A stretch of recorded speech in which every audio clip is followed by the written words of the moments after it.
God, to the divinity. Now, we can turn this off. One last thing.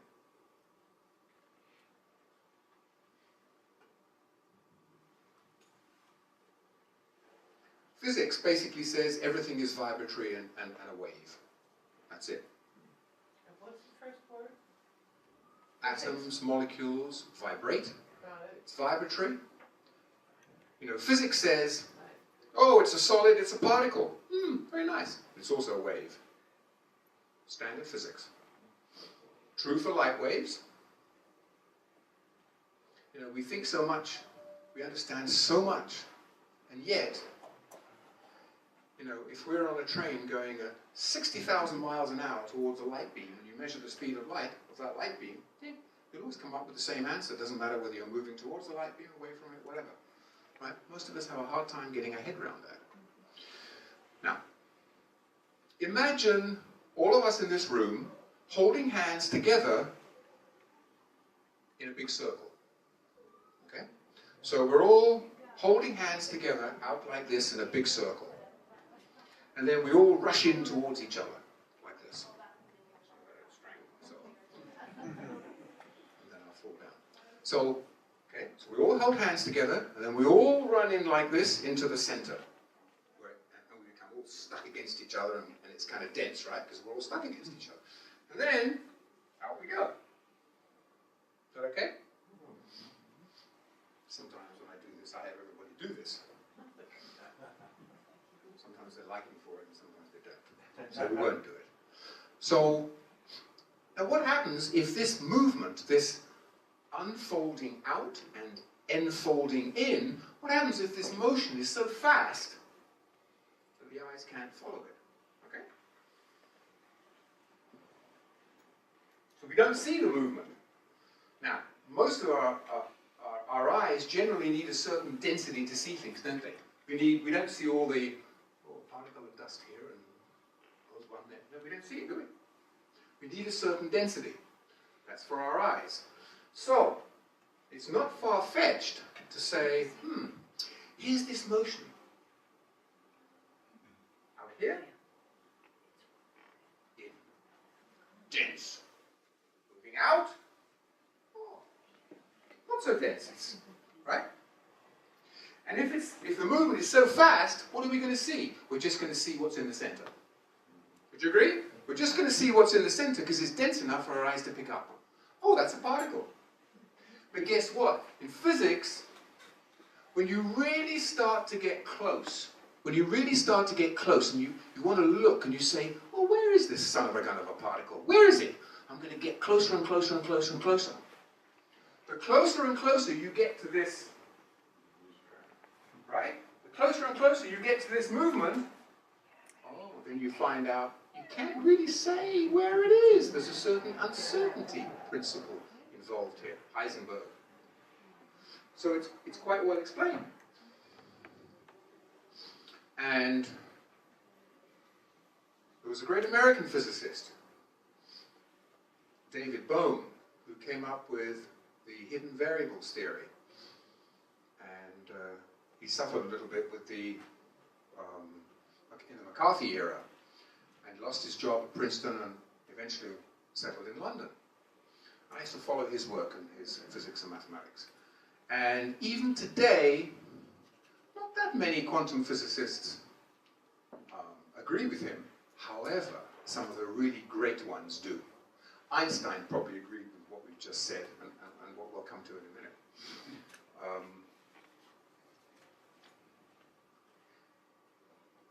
Some things can really blow our minds.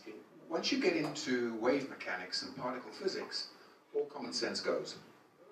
There's no common sense anymore. You read things like, well, you know what? There's no probability of the particle being here. Absolutely no probability at all, but gee whiz, it can be affected by the magnetic field here, and quite substantially. But there's no probability of the particle being standard wave mechanics. You know, normally what do we do? What do we do normally in science? Well, you know, let's find out the smallest particle that we can, whatever it is. right? We'll just chop it up, chop it up, chop it up, chop it up. And then we'll look and look and look and look, and if we can understand that, we say, that's typically the scientific method that has been. But actually that'll take us so far and no further. Because as you can see, we know that things oscillate or vibrate. They can only have certain frequencies and energies, like the electrons in an atom, and physics then stops at this point. Anyway, I've run out of time. Thank you.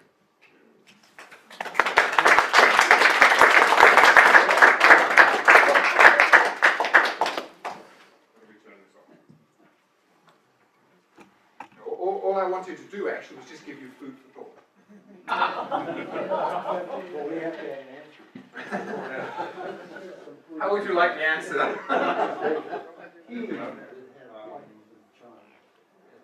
It's You were starting about David Bohm. David Bohm, yes. He was. Is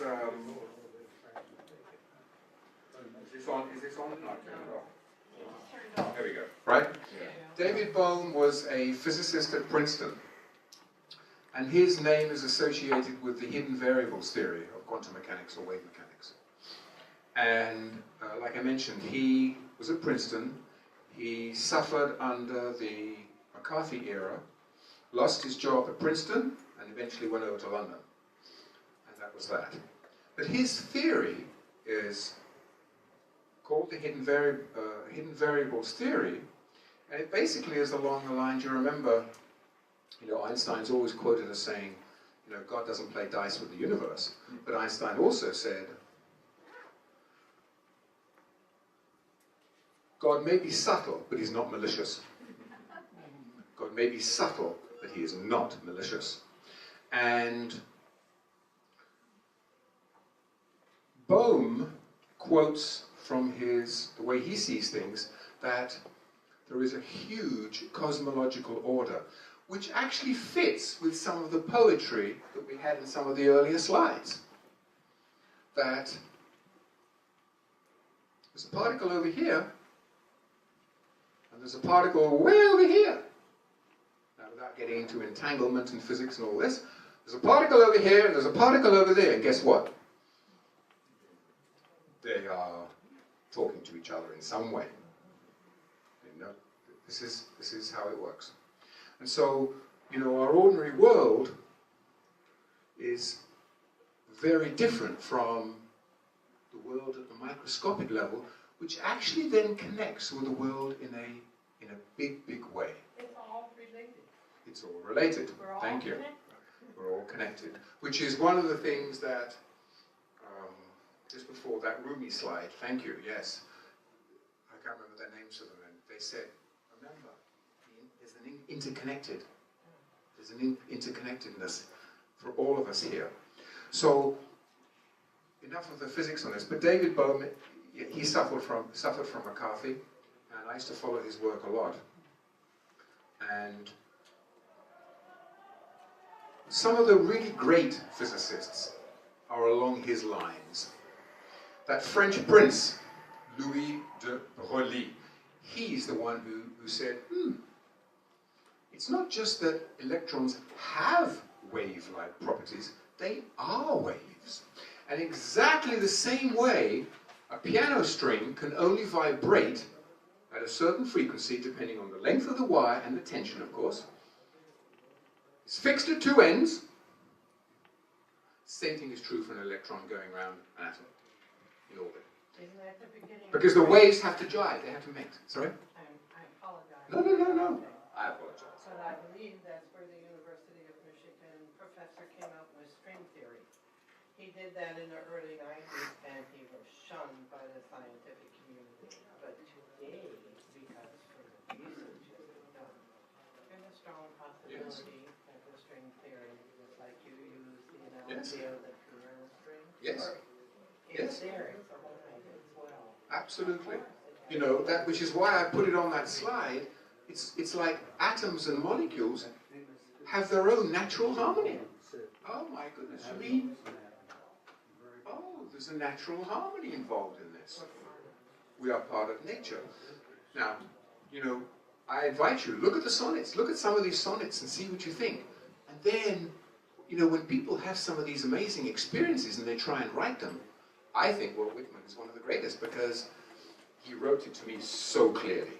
It is so clear what he experienced, this man, you know, around about the time of the Civil War. I can't remember when he was born, but I think just a bit before that, he had some of these experiences. And I think Shakespeare had it likewise. Whoever wrote Shakespeare, and obviously I shared with you what I think. I think Francis Bacon is the man. And for various reasons. Anyway, That that's would be wonderful to have that conversation with you, because I don't think that at all.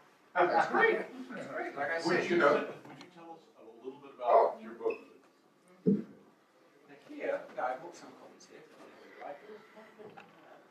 Happen to have. Whatever happening is. Well, Oh, yeah, envelope. You have to, yeah. I'm not leaving totally. still on, right? Yeah. The first one I wrote was actually finishing the book that my dad started, Beethoven's 10th Symphony, and I did that to honor him because I wasn't that close to him, but I wanted to honor him. Now this one, Shakespeare and the God Virus, it is, you know what? One of my glasses, the best thing I can do is a little bit read what's on the back sheet here. It's set in modern times.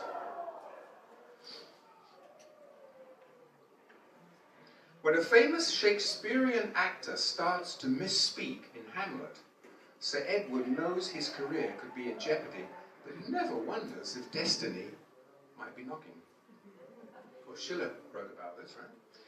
Not too far away, Cambridge scholar Dame Elizabeth experiences several lucid dreams on Shakespeare and Elizabethan England, which she is loath to share with her physicist husband, Eric. Sensing meaning in her dreams as well as in those places where Sir Edward speaks, Dame Elizabeth takes up the investigation after she herself is strangely upstaged, guess where? At a book festival in Arizona. You can imagine where I got that from. Okay.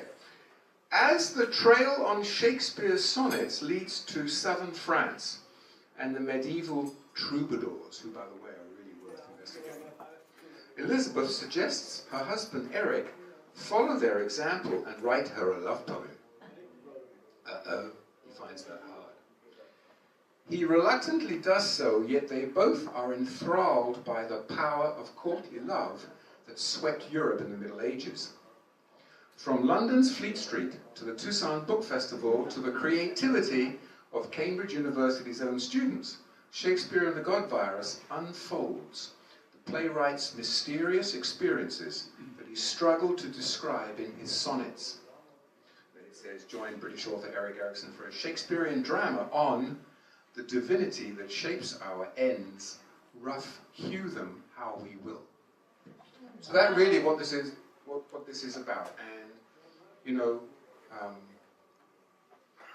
the God Virus, the virus meaning, of course, spreading like crazy, right? Spreads like crazy.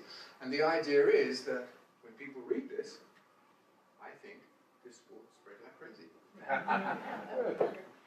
That's what this is about.